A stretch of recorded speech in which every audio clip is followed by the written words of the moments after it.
চড়ার আগেই চড়া মূল্য দিয়ে এবার সেই বাড়িটাকে নিজের নামে করে নিল সূর্য। হ্যাঁ বন্ধুরা, ভিডিওতে লাইক দিয়ে দেখতে থাকুন। সূর্য রায়কে নিজের স্ত্রী সাজিয়ে ছদ্মবেশ ধারণ করে যখন নীলাঞ্জনাকে টাকার প্রলোভন দেখায়, ঠিক সেই মুহূর্তে নীলাঞ্জনা বলতে থাকে যে আমি তো এখনো পর্যন্ত নিলামের আনুষ্ঠানিকতা শুরুই করিনি, তার সত্ত্বেও আপনি কী করে চলে এলেন বলুন? তার আপনাকে এই খবরটা কেই বা দিল যে বাড়িটা সেল হবে?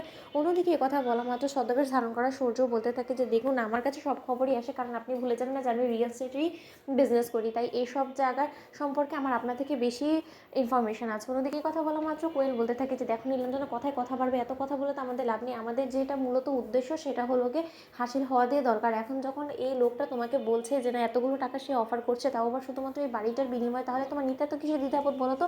তারপরে তো আবার অনির্বাণে বাড়িটাও বিক্রি করতে হবে আমাদের, তারপরে সেখান থেকে তুমি আমাকে 50% শেয়ার দেবে না? তখন এই কথা বলা মাত্র নীলাঞ্জনা বলতে থাকে যে হ্যাঁ এটা অবশ্যই ঠিকই বলেছো, কারণ কেউ যদি নিজে থেকে স্বেচ্ছায় পাগল হয়ে এতগুলো টাকা আমাকে দিতে যায়, তাহলে আমি কেনই বা তাকে বারণ করবো? অন্যদিকে এই কথা বলা মাত্র সূর্য বলতে থাকে যে নীলাঞ্জনা, তুমি আমার ফাঁদে পা দিয়ে কত বড় যে একটা ভুল করতে চলেছো সেটা তুমি নিজেও জানো না, কারণ এই চেকটার মধ্যে আমি তোমাকে ব্ল্যাঙ্ক লিখে দিল, কিন্তু এই চেকটা যে সম্পূর্ণরূপে জাল সেটা হয়তো বা তুমি এখন বুঝতে পারবে না, কিন্তু যখন কিনা তুমি এই চেকটাকে নিয়ে ব্যাংকে যাবে তখন যে তুমি কত বড় একটা হোঁচট খাবে সেটা তুমি নিজেও কল্পনা করতে পারছো না।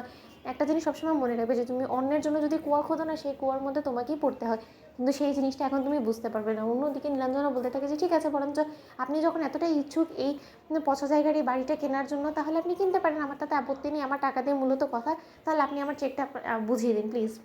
অন্যদিকে ছদ্মবেশ ধারণ করা রায়কে দেখে নীলাঞ্জনা সন্দেহ হতে শুরু করে দেয়, বলতে থাকে যে আচ্ছা সাথে কি আপনার? তখন সূর্য বলতে থাকে যে উনি আমার মিসেস, আসলে আমার মিসেসের খুব বেশি পছন্দ এরকম আগেরকার যুগের বাড়িগুলোকে দেখে না ওর কেন জানি না মন ছুঁয়ে যায়। ও সবসময় আমাকে বলতো যে ওর নাকি খুব করে ইচ্ছা যে এরকম একটা বাড়ি আমি ওকে কিনে দেবো, তার জন্য আসলে ও স্বপ্ন পূরণের তাগিদে আমি এতগুলো টাকা বেশি আপনাকে অফার করে বাড়িটা কিনে নিলাম। অন্যদিকে কথা বলা মাত্র নীলাঞ্জনা বলতে থাকে যে ঠিক আছে, আপনার বুঝ, আপনার যা ইচ্ছা আপনি করতে পারেন। অন্যদিকে লিগালি যখন সেই বাড়িটাকে অবশেষে বন্ধক হাত থেকে সূর্য ছড়িয়ে ফেলে, ঠিক সেই সময় সূর্যের কাছে কৃতজ্ঞতা প্রকাশ করে রাই বলতে থাকে যে সূর্য, এই যাত্রায় তুমি যদি আমাকে হেল্প না করতে, তাহলে হয়তো বা আমি কোনো মতে আমার পরিবারের কাছ থেকে মাথা গোঁজার ঠাঁইটা আমি আমার পরিবারকে ফিরিয়ে দিতে পারতাম না। অন্যদিকে সূর্য বলতে থাকে যে রাই, এনি টাইম তুমি আমার কাছ থেকে কোনো কিছু নিয়ে সাহায্য চাইবে আর আমি কোনোদিনও তোমাকে খালি হাতে ফিরিয়ে দেবো, সেটা কি হয় বলো তো?